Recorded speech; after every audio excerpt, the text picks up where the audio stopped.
not sure what I could say about the BMW M5 Touring or otherwise that hasn't already been said. It's a plug-in hybrid, it's too heavy, it's too big, it's not that good through the corners. I mean, it is, but by BMW standards, it's kind of a hippopotamus that's trying to walk a tightrope.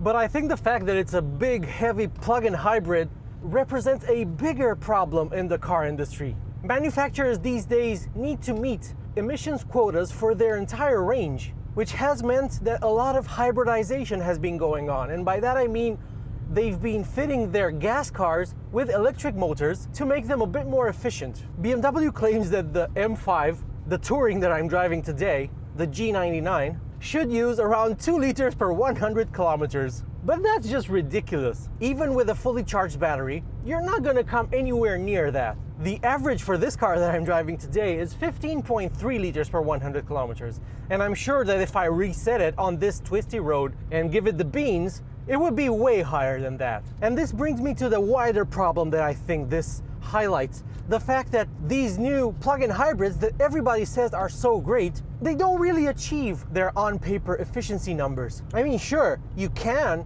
achieve 2 liters per 100 kilometers in an M5, but you have to drive it like your grandmother would, kind of defeating the purpose of a sporty car like this.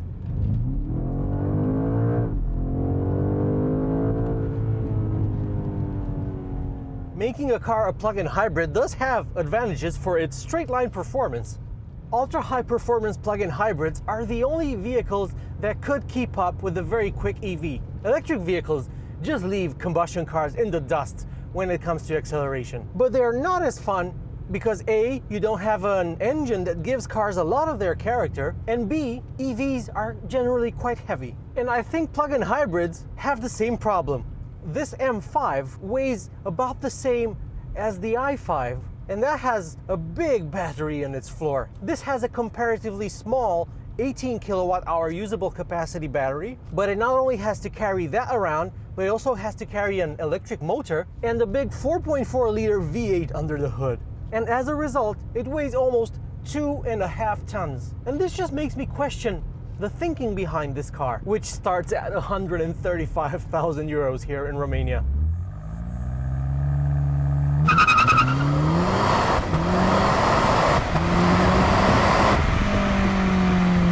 I love the exterior design. This is one good-looking wagon. It looks much better than the regular G61.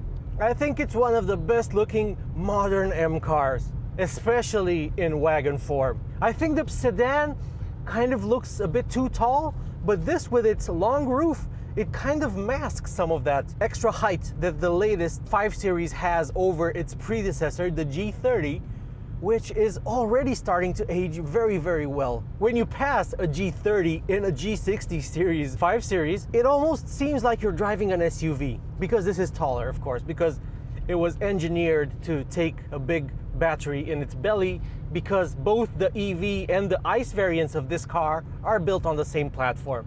They are the same car. Only one uses electricity, and most of them use a combination of combustion and electricity. And very few of them only use combustion. I'm not questioning this car's straight line acceleration. It feels quicker than its 3.6 claimed seconds to 100 kilometers per hour. It feels like it's somewhere in the low 3s. And I know the 5 Series isn't an out-and-out sports car, or it's not trying to be one, like an M3, an M4, an M2. It's always been more of a businessman's rocket. And the latest one acquits itself of that role very, very well, I think, even though it's not perfect in that respect either. And again, the issue is the weight. I've driven 3, 4, maybe more versions of the G65 series, including an i5 Touring, which I absolutely loved, by the way. I can't even believe I'm gonna say this, but I like the electric version more than this one with its fantastic twin-turbo 4.4 liter V8 under the hood. Let me demonstrate the acceleration in this with launch control. Building a bit of boost. That's 100. It's pretty quick. And you might think it sounds pretty good too. Let me play to you the song of my people. You might think, oh my, that V8 really makes its presence felt in the cabin, and it kind of does. But I'm sorry to disappoint you, that's all fake. Or not all of it, it's just ultra enhanced.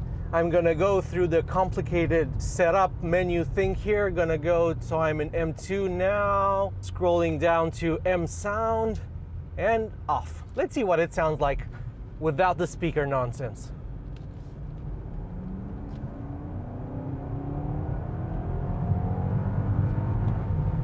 And I'm doing way more than I should be on this road. And I don't even hear it. You might think I'm some kind of crazy person, even though I brand myself a car enthusiast when I say that I prefer the i5 to this. But I really, really do. In that, I mean, you expect to get a fake sound, but it's a fake sound made by somebody known for his fantastic movie scores. Hans Zimmer, of course. And he's given BMW's electric vehicles quite a character. I wouldn't turn it off in an electric BMW. But in this, how can a 4.4 liter V8 with twin turbos that's sitting right there in front of you be so quiet? From what I understand, BMW has eliminated some of the sound deadening that the normal 5 Series has to make this a bit louder and to make the engine more of a presence in the cabin. But frankly, this sounds like I would expect a 7 Series with a V8 to sound. It's ultra muffled, it's super smooth, of course.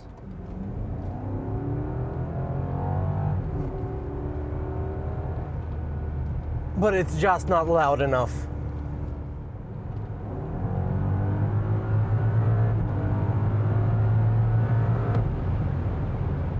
This new M5 is not really in its element on a twisty, windy mountain road. It's too big, too heavy, a bit too cumbersome. It kind of moves around on its suspension. It feels a bit unsettled sometimes, and it just doesn't give me the confidence to push it. It's here on the open and straight road where it's really in its element. The suspension works very well here. I don't have anything to criticize. And whenever somebody just looks at you wrong, you can just flex your right foot and unleash 727 PS or 717 horsepower, brake horsepower, and 1,000 Newton meters of torque at them. And you'll teach them.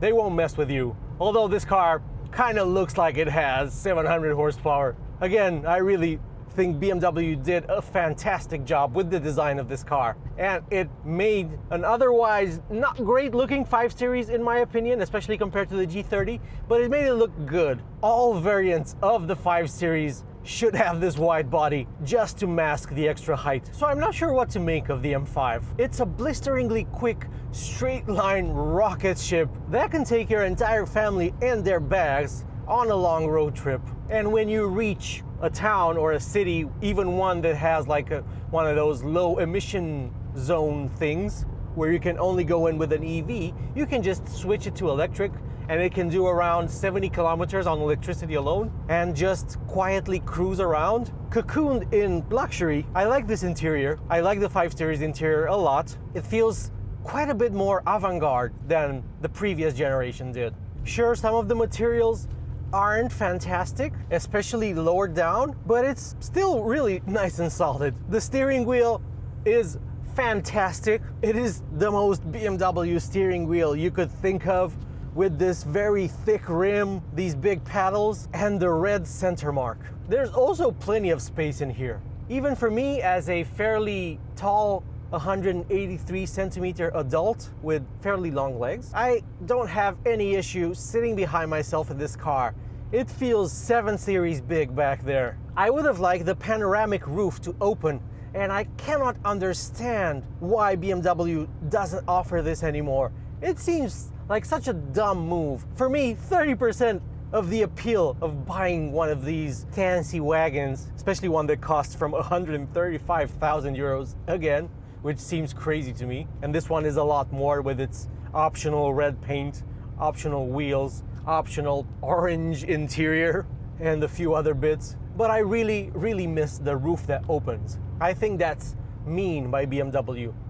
That's very aggressive cost cutting, as is the fact that you can no longer just open the glass part of the rear hatch. This is unquestionably a practical car. You get 500 liters in the trunk, which you can extend to 1630 liters if you fold down the rear seats, which you might if you're buying a wagon, even if you're a rich guy. Rich people need to carry stuff from time to time too, or they might have people to carry their stuff. But still, you can carry stuff. You can carry like a big piece of furniture in the back of this car. I'm so torn on this car. I really wanted to like it. I really wanted to prove all those people on YouTube, famous car reviewers, who said that it's a misstep, because BMW doesn't really do missteps. But I think that for some reason, this could have been better than it is. I wonder what the actual reasoning behind the decision to make it a plug-in hybrid was, because BMW knew this car would become overweight if it did that. I recently also drove a Mercedes E-Class,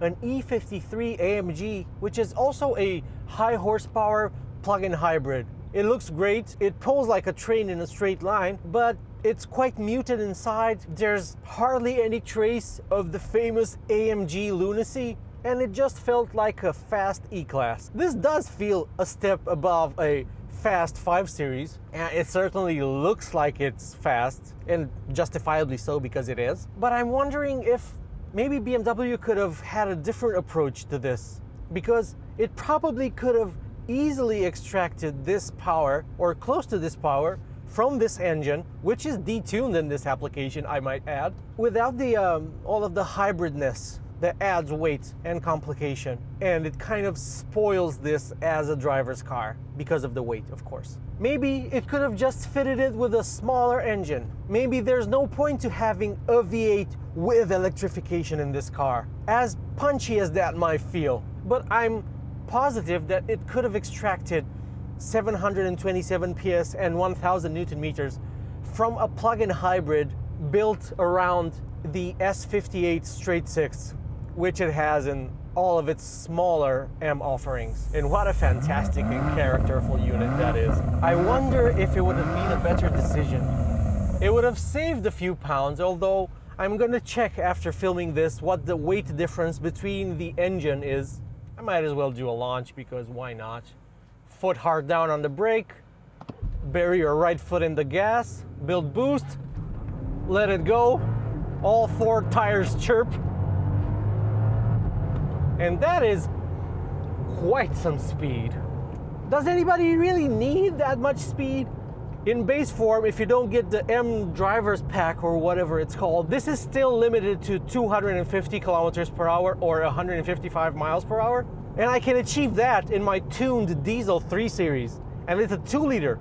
So do you really need a V8 for that? And I think BMW makes really good straight sixes. And I don't think people would have minded so much if the M5 paired a straight six with electrification. A smaller battery would have made sense also, because EV batteries are very, very heavy and they just weigh cars down. And this car just feels a bit unsettled. I was pushing it a bit through a few corners the other day just to gauge its handling, and it does not like mid-corner bumps. It sends like a weird wave through the suspension, and the car needs a second to settle and find its footing again. But it's kind of hard work, and with that much weight, doing a pendulum, you expect it to snap the other way and bite you. It's the least confidence-inspiring M that I've ever driven, if you don't count its brother, the XM. Even just on electric power, this car is pretty good actually. So almost 200 horsepower and 280 Newton meters of torque in electric mode is pretty good. So I push the M hybrid button here, and I switch it to electric, and even though we're on the highway, it's not gonna complain and it's not gonna switch to combustion. You can drive it on electrons up to 140 kilometers per hour. And BMW has given this car an acceleration sound in EV mode. It's a subtle, almost combustion car-like whirring sound. And of course, because the electric motor is in the 8-speed automatic gearbox, it actually goes up through the gears as you drive it, and the acceleration sound is tuned to work with that. So you hear it changing through the gears in electric mode. Let's see how quick this is.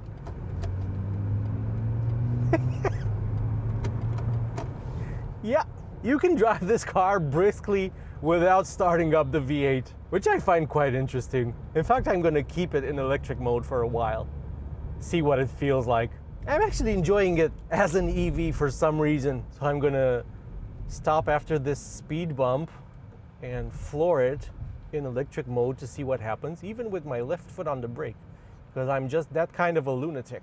So I'm loading it up in electric mode. Second, third,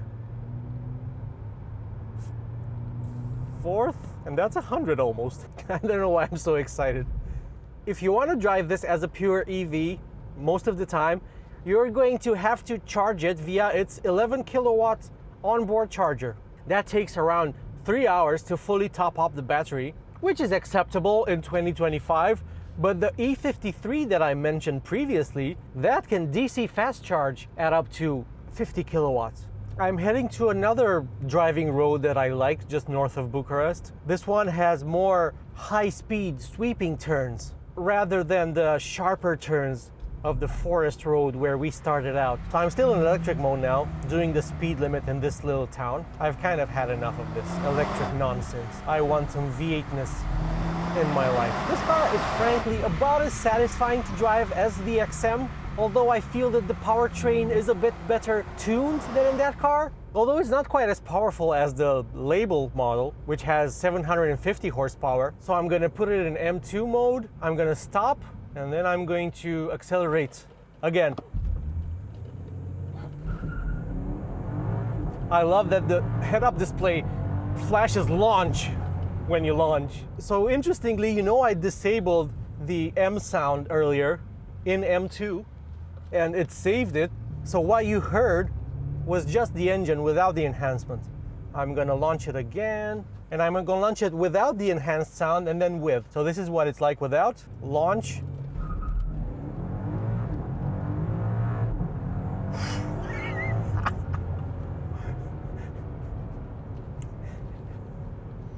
I'm lost for words. This is so fast. Now I'm going to go through the thing here. M sound on. So this is what it's like with it on. Foot hard on the brake. It still lurches forward a bit.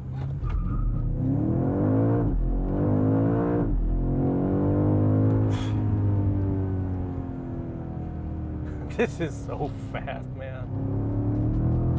Ho, ho, ho, ho. Feisty. I'm just gonna get it out of M dynamic mode for the road. So what do I think of the M5, touring or otherwise? I'm pretty torn on it. There's nothing in the world that would make me choose this over an M3, touring in this case. That's such a good car. It's much more fun to drive. It's quicker. It's probably better on fuel, especially if you're not committed to charging this every day. Although this does look pretty fantastic, and I just love the red and these optional wheels, which kind of have an aero vibe about them, but also not really. Instead of spending from 135,000 euros on this, I would spec my dream M3 up to 135,000 euros. So yeah, this is fast in a straight line. It looks great. You can drive it on electricity alone, and that's pretty fun in its own right, but it just doesn't do it for me. Thanks for watching.